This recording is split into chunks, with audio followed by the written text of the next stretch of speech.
ডালা নিয়ে নিয়েছি, এবারে মাকে গিয়ে পুজো দেবো।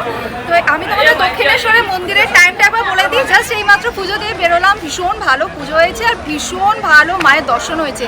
মা ভবতারিণীকে এত সুন্দর লাগছিল না, মানে চোখ ফেরানো যাচ্ছিল না। যদিও মা সব সময় অপরূপা। এখানে প্রসাদ দেওয়া হয়েছে, প্রসাদ কিন্তু খাচ্ছে না, জবা ফুল ছিঁড়ে ছিঁড়ে খাচ্ছে। তো এই গঙ্গা জল নিয়ে নিয়েছি, এবারে চলো ঠাকুরের পুজো তো দেওয়া হয়ে গেছে, এবার পেট পুজো করতে হবে। দক্ষিণেশ্বরে আসবো অথচ কচুরি খাবো না, সেটা হতে পারে না, সেটা একটা কেমন দেখায়, তাই না? Good morning everyone, welcome back to the channel. আমি শ্রাবন্তী। আশা করি তোমরা প্রত্যেকেই খুব খুব ভালো আছো, সুস্থ আছো। আমি খুবই ভালো আছি। আজকে দক্ষিণেশ্বরে যাচ্ছি মা ভবতারিণীকে পুজো দিতে। পাক্কা 1 বছর পর আজকে আবার দক্ষিণেশ্বরে যাচ্ছি। আগের বছর ঠিক দুর্গাপুজোর আগে আগে গেছিলাম দক্ষিণেশ্বরে পুজো দিতে, এবছরও ঠিক পুজোর আগে আগেই যাচ্ছি বলবো না, বলবো যেতে পারছি। যে কোনো মন্দির বা তীর্থস্থানে মন চাইলেই তো আর চলে যাওয়া যায় না। মা ভবতারিণী আমাদের টেনেছেন বলেই আজকে আমরা যেতে পারছি। আজকে আমি আর আমার শাশুড়ি মা দুজনে যাচ্ছি দক্ষিণেশ্বরে। বাজে এখন সকাল 9টা। তো চলো আর দেরি না করে এবার বেরিয়ে পড়ি।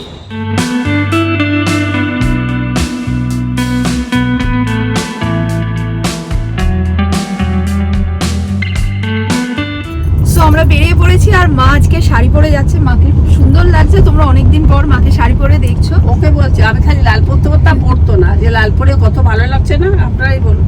হ্যাঁ, আমার না ঠিক মানে রেড কালারটা খুব একটা ভালো লাগতো না, মানে অন্যরা পরলে ভালো লাগতো বাট নিজের কেমন একটা যেন লাগতো। তো আজকে আমি পুরো একদম রেড পরি হয়ে যাচ্ছি আর মা পিঙ্ক পরি হয়ে যাচ্ছে। তো যাই হোক, আজকে দক্ষিণেশ্বরে আমরা পুজো টুজো দেবো, তারপরে ওখানে ঘুরবো, সমস্ত কিছু তোমাদের সাথে ব্লগের মধ্যে শেয়ার করব।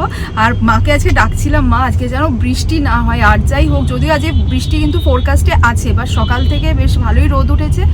পুজো যতক্ষণ দেবো, যতক্ষণ দক্ষিণেশ্বরে থাকবো, ততক্ষণ মাকে ডাকছি যেন একেবারেই বৃষ্টি না হয়, বেরিয়ে যায় দক্ষিণেশ্বর থেকে, তারপর যত খুশি বৃষ্টি হোক।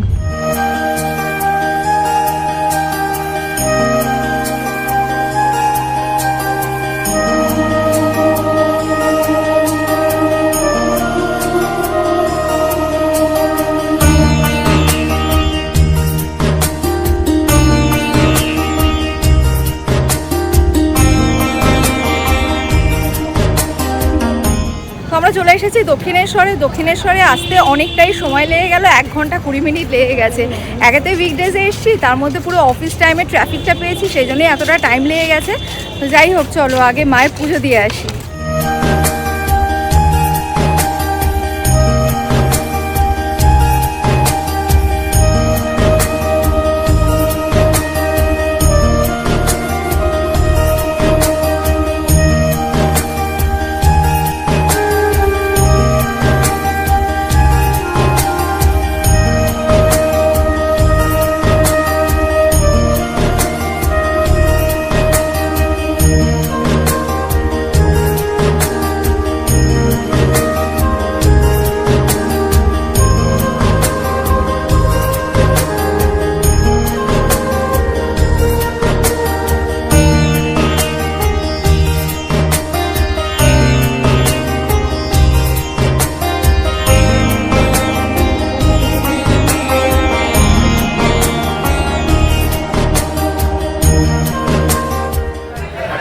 ডালা নিয়ে নিয়েছি, এবারে মাকে গিয়ে পুজো দেবো। তো আমি তোমাদের দক্ষিণেশ্বরের মন্দিরের টাইমটা একবার বলে দিই, যারা যারা জানো না এই ইনফরমেশনটা, তাদের জন্য ভোর 6টা থেকে বেলা 12:30 পর্যন্ত মন্দির খোলা থাকে, আবার বিকেলবেলা 3:30 থেকে 7:30 পর্যন্ত মন্দির খোলা থাকে। চলো এবার পুজো দিয়ে আসি, পুজো দিয়ে এসে আবার কথা বলছি।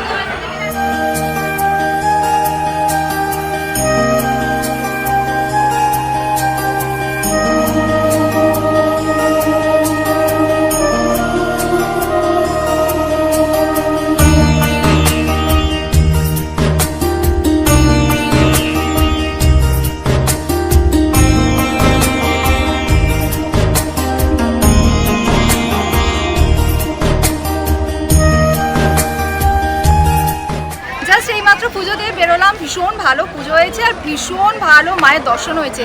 মা ভবতারিণীকে এত সুন্দর লাগছিল না, মানে চোখ ফেরানো যাচ্ছিল না। যদিও মা সব সময় অপরূপা। এবার ডালার গেটে যাবো, গিয়ে ডালাটা রাখবো, রেখে আমি যাবো সোজা গঙ্গায়, গঙ্গা জল নেবো। আর বেজে গেছে এখন 12টা, 12:30টার মধ্যে এখানে মন্দির তো বন্ধ হয়ে যায়, এছাড়া ডালা আর গেট, দোকান পাট সমস্ত কিছু বন্ধ হয়ে যায়। তো আগে যাই, তাড়াতাড়ি গিয়ে গঙ্গা জলটা নিয়ে আসি।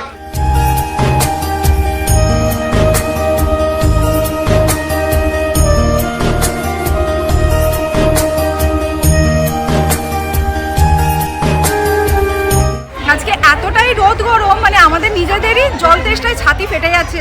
তো তোমাদেরকে আমি দেখাচ্ছি, এখানে একটা হনুমান বসে জল খাচ্ছে, কি করুণ মুখ করে সবার দিকে তাকিয়ে আছে, খাবার চাইছে, জল চাইছে, মানে ওদেরও এত তেষ্টা পেয়েছে, পুরো বোতল ধরে ঢক ঢক করে জল খাচ্ছে। আর সামনে আরও কিছু হনুমান রয়েছে, এখানে প্রচুর রকমের ওরা অ্যাক্টিভিটিস করছে, কেউ রুটি খাচ্ছে, কেউ এখানে ফুল নিয়ে খেলছে। আমি তোমাদের একবার ক্যামেরাটা ঘুরিয়ে দেখাই, দেখো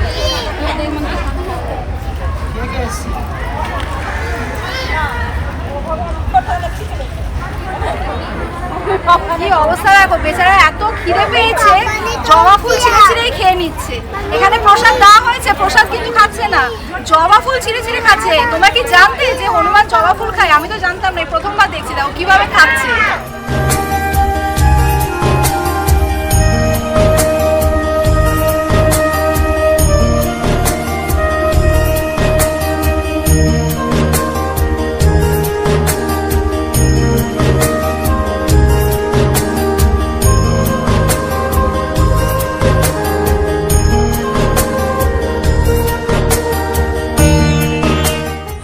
জল নিতে চলে এসেছি, আর মা গঙ্গা সামনে রয়েছে, দেখতেই পাচ্ছ, ওদিকে রয়েছে দক্ষিণেশ্বর ব্রিজ, আর আমার পেছনে দেখতে পাচ্ছ আকাশটার কি অবস্থা, পুরো একদম কালো করে এসেছে। তো যাই হোক, আগে চলো চটপট গঙ্গা জলটা তুলে নিই।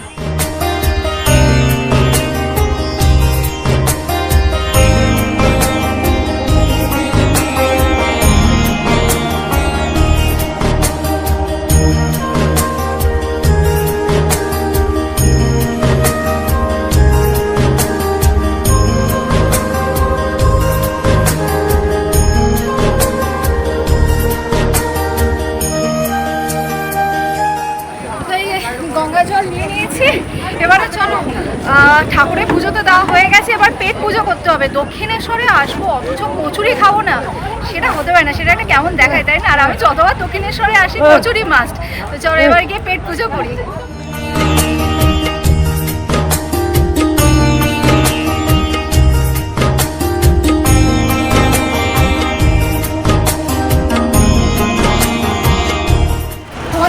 বলছিলাম না, প্রচন্ড মেঘ করে গেছে, বৃষ্টি আসবে, দেখো অবস্থা, আবার ফাটিয়ে রোদ উঠেছে। মানে আমি আর এরপর থেকে বলবো না প্রচন্ড মেঘ করেছে, এক্ষুনি বৃষ্টি আসবে, আমি যেদিনই বলি সেদিনই দেখি এরকম হয়। প্রত্যেকবার মায়ের পুজো দিয়ে আমি এই জায়গাটায় আসি। যারা যারা এসছো তারা তো জানোই জায়গাটা কোথায়, আর যারা যারা জানো না তাদেরকে বলে দিই, এই যে মার মন্দির আছে, মার মন্দিরের ঠিক পেছনেই এখানে একটা বড় ঝিল আছে। তো ঝিলটার পাশে আমি দাঁড়িয়ে রয়েছি, পুরো জায়গাটা বাঁধানো, প্রচুর গাছপালা লাগানো, ভীষণ সুন্দর, খুব মানে শান্ত পরিবেশ, নিরিবিলি একটা জায়গা। আমার এখানে প্রত্যেকবার আমি পুজো দিয়ে এসে দাঁড়াই, এত ভালো লাগে। তো এবারেও ভাবলাম এখানে এসে কিছুক্ষণ একটু সময় কাটাই, মায়ের মন্দিরটা একটু ভালো করে দেখি, তারপরে খেতে যাবো।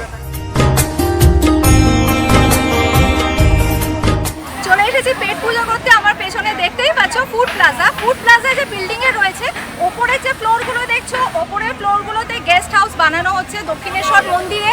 যারা দূর দূরান্ত থেকে আসবে তাদের থাকার জন্য সম্পূর্ণ ব্যবস্থা করা হচ্ছে, যদিও এখনো পর্যন্ত কাজ শেষ হয়নি, বাট খুব শিগগিরই কাজ শেষ হয়ে যাবে।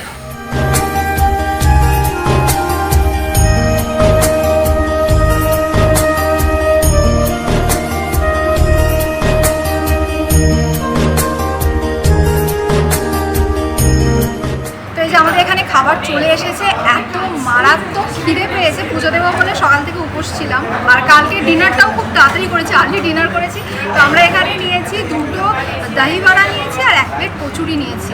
তো আগে কচুরিটা দিয়ে স্টার্ট করি, দেখো একদম গরম গরম ফুলকো ফুলকো কচুরি বানিয়েছি, আর সাথে ছোলার ডাল দিয়েছি।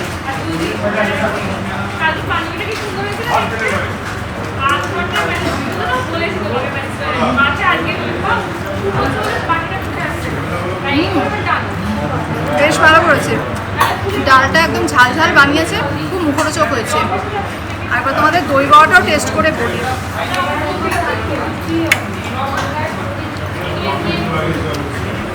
না, দই বড়াটাও কিন্তু বেশ ভালো হয়েছে।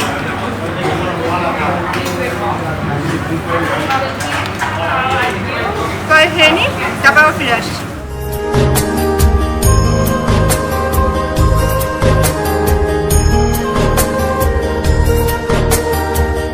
আমাদের পেট পুজো হয়ে গেছে, দেখিয়ে দিই কোন দোকানে আমরা খেয়েছি। এই যে স্টল নাম্বার 3-তে খেয়েছি, খাওয়ার দাবার বেশ ভালো।